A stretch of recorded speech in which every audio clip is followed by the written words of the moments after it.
and I would like to invite you to our 30-minute soiree here from a very windy and stormy Cumbria. And it is good to have you here with us tonight. Let us just come back to our heart. Our heart is the gateway to our soul, the gateway to God. But first, I would like us all to light a candle for peace. And as we light our light, we greet the Creator God who formed us in our mother's womb. In the name of our beloved Father, Mother God Supreme, who creates life, in the name of the risen cosmic Christ, who loves life, in the name of the Spirit, who is the fire of life, in the name of Gaia, our beloved Earth Mother, who nurtures the divine in all life, and in the name of all faith traditions and none, who are the children of God, our brothers and sisters, and in the name of spiritual diversity, on behalf of all my brothers and sisters of the Teo community of interfaith Franciscans around the world, I welcome you to this table of love. So let us be still and relax. We're clear of the table, the leftovers stay. Wash the dishes and put them away. I have told you a story and tucked you in tight at the end of your knockabout day. As the moon sets its sails to carry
those words from Shannon, the great Canadian singer.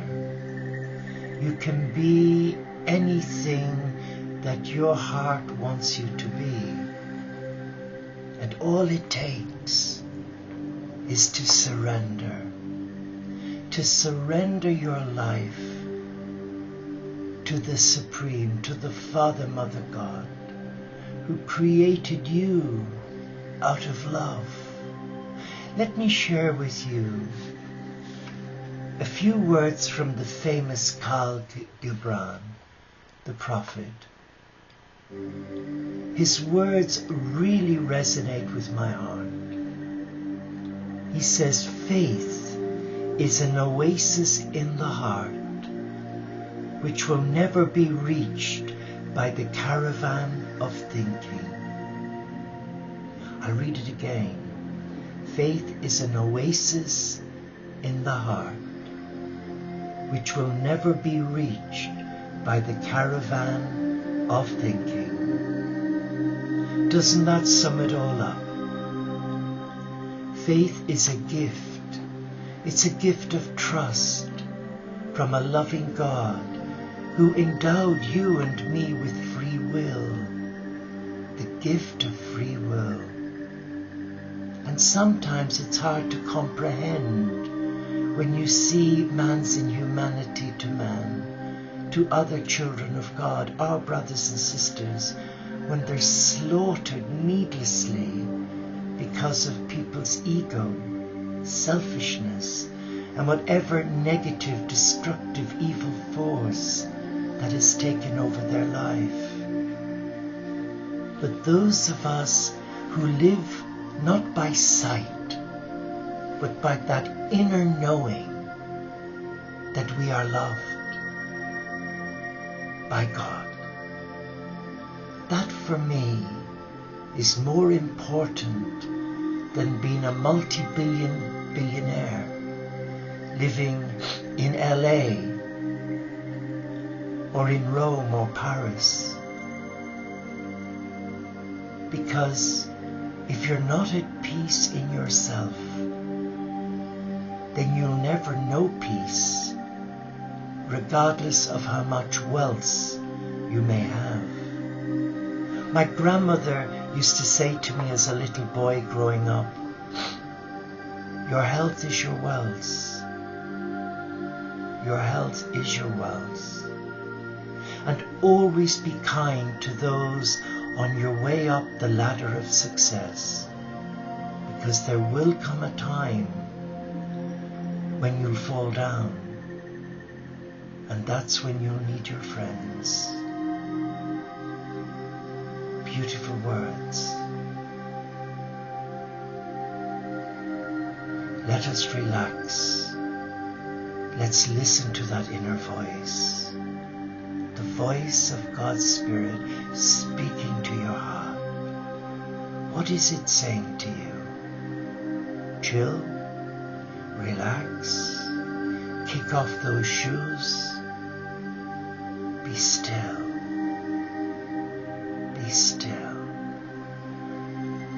and find your God in the stillness, in the solitude. But today, so many are afraid of silence. They must have the ghetto blaster on. They must have noise. And wherever I go now, when I'm out doing the weekly shop in the local village, you'll always see people on the mobile phone. And I'm told that so many people who are traveling by train are on the mobile phone. Such a waste of time. It's as if people are addicted to technology. I've got a mobile phone, but I don't use it. I've no need for one.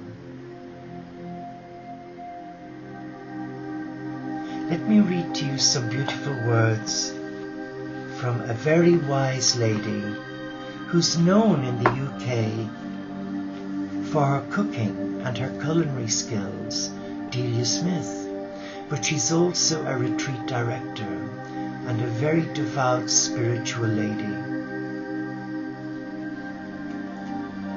She's a Catholic Christian, and she also is a manager of a football club, and I believe that when her team are playing, she's there in the stalls with the rest of them, giving plenty of welly. Good on, Delia. But this is what she says about truth and solitude. She quotes from Jean Vanier, Community and Growth. I discover more and more each day my need for these times of solitude in which I can rediscover others with more truth and accept in the light of God my own weakness, ignorance, egoism, and fear. This solitude does not separate me from others. It helps me love them more tenderly, realistically and attentively. I begin to distinguish between the false solitude, which is a flight from others to be alone with egoism, sadness, and a bruised sensitivity, and true solitude, which is a communion with God and others. But this is what Delia has to say about truth and solitude. To find that elusive stillness and silence, we need solitude. But straight away that needs to be clarified. For there is the wrong kind of solitude, the kind that can simply become an excuse for escaping from people. As the quote above explains, finding solitude should not mean separation from the world. People always need people. Each of us is a part of the whole. Even those who have a vocation to a solitary life of prayer, and that is rare enough anyway, have to be in some way serving others, whether it's through their hours of prayer for the world or their preaching or writing. Somehow the life of intercession should be fruitful for others and flow out to them, like what we're doing here on Livestream, where we break bread together, where we hold each other in love. Prayer cannot be an escape from life. It should in fact expand people's capacity for the experience of life and others, focusing people away from self. A mind freed from pressures can see that much more clearly the wonder of creation, like Wordsworth rejoicing at the sight of daffodils which flash upon that inward eye, which is the bliss of solitude. What stillness and silence do is to help us reflect at a deeper level, to get in touch with our inner selves, which are really our true selves. We can only do this in solitude because the rest of our lives are conducted at a completely different, if you like, surface level. There our lives are governed by feelings. The daily complexities of living are dealt with by instant decisions or emotional responses. And we find ourselves so often blown like leaves along a path by the winds of the world's bustle. As we career along, can we really be having a true say in what we are doing or where we are going? When the answer is no, perhaps it's because people have lost touch with their true selves. And I feel sure this is the cause of many a breakdown, depression, or a midlife crisis. The desire to pray, I'm sure, is really an acknowledgement that life does operate on these two levels. It is also a desire to get the balance between them right. The ideal being to live, as it were, from the inside out, looking and reflecting on life from the deep center of truth, rather than living from the outside in, only ever experiencing the surface level. Perhaps the best way of describing this comes from the Book of Wisdom, which tells us of God's gift of a thinking heart. That is what allows us to be happy with our human limitations, and in the end becomes a communion in stillness and silence. I wait on God, who enlightens the eyes of my mind, which in turn enables me to live in truth and give myself more truly to others. And Evelyn Underhill says this: to go up alone into the mountain and to come back as an ambassador to the world has ever been the method of humanity's best friends. Such beautiful words, words that are true, words that resonate with my heart, and I hope resonate with yours. My heart is guiding me to read again that beautiful reflection from Jean Vanier. I discover more and more each day my need for these times of solitude, in which I can rediscover others with more truth, and accept in the light of God my own weakness, ignorance, egoism, and fear. This solitude does not separate me from others. It helps me love them more tenderly, realistically, and attentively. I begin to distinguish between the false solitude, which is a flight from others to be alone with egoism, sadness, and a bruised sensitivity, and true solitude, which is a communion with God and others.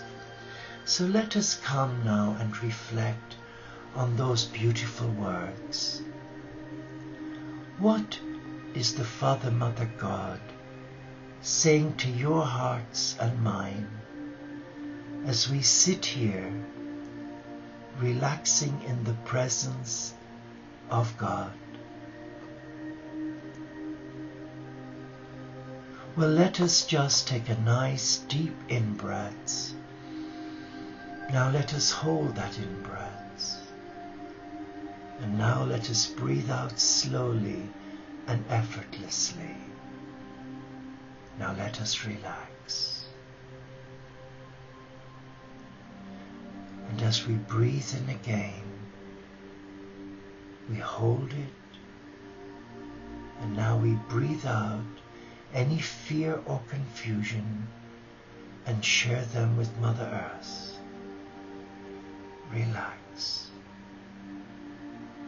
Just be still and be aware that all around you at this moment in time are the messengers of God who were appointed by God to walk with you in your faith journey, and especially to be with you when you are alone and vulnerable, when you're undergoing a crisis, maybe of faith, or maybe in a relationship that seems to be going nowhere fast. You seem to be doing the running, and they seem to be taking you for granted. Let us be aware that when 2 or 3 are together in the presence of God, we know from the words of Jesus, the cosmic Christ, that God is present. Let us welcome the Christ. Let us welcome one of the world's greatest teachers, who demonstrated to us through his own suffering his love of nature, his love of God, but his love of the children of God. He never sat in judgment on a child of God, like so many religious leaders do. The Samaritan woman at the well, whom he knew was a woman who enjoyed life and sharing her body with all and sundry, but he didn't condemn her in public. He just said to her, "Woman, go and sin no more. Take back your power. You are a child of God. Be still." And that's how it is for you and me. Yes, we do hit rock bottom. I've hit rock bottom many times. And as you get older, it's not as easy to get up as quick as when you're younger.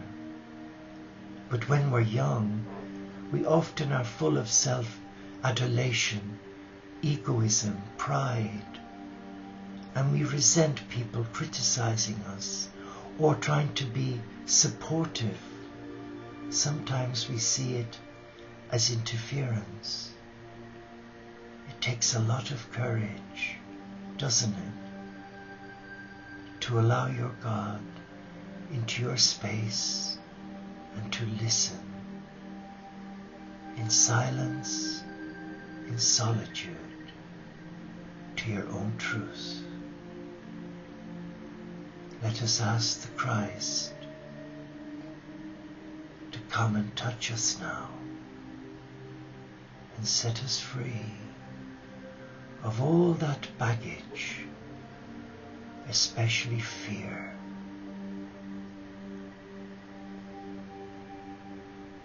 Allow his love pierce your heart and allow you relax as a child of God. Sense his love for you, his gentleness.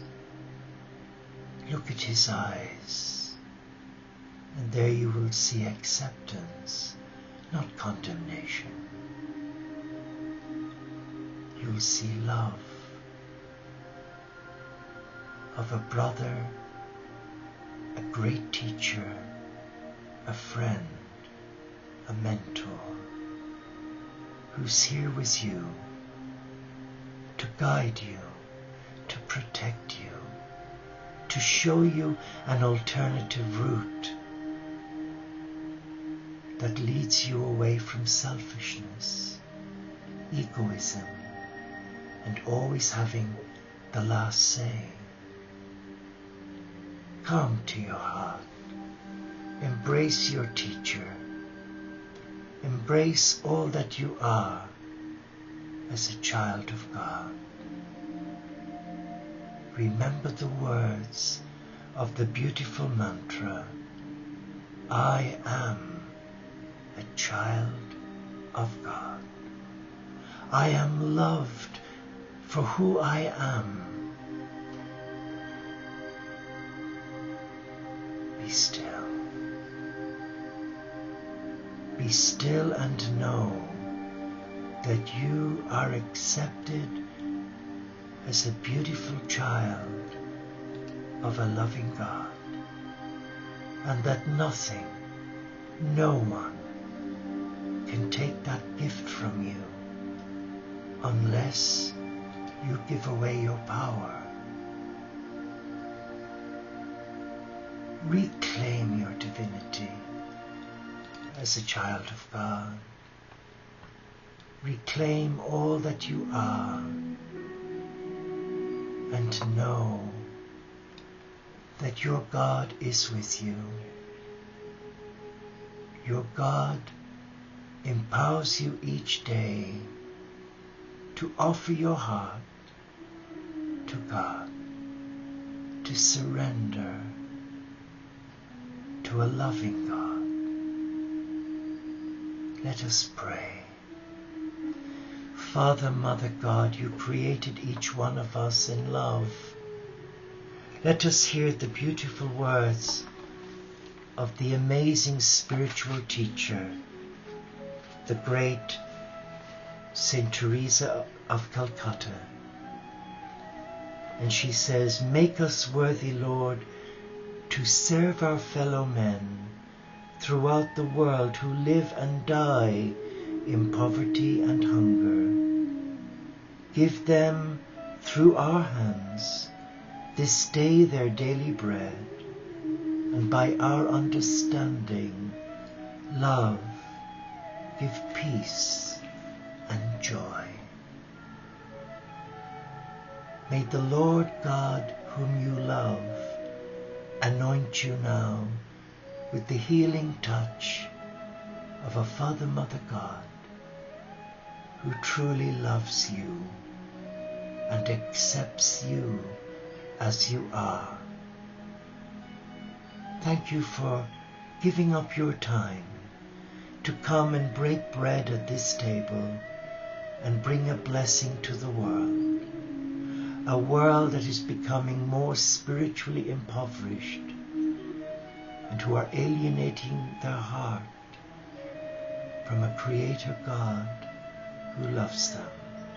Namaste, Shalom, Inshallah, Paxet Bonum, Om Shanti, Solo di Caritas, Salam Alaikum, and may the peace of your God empower you now. Take back your power and reclaim all that you are as a child of God. God bless you.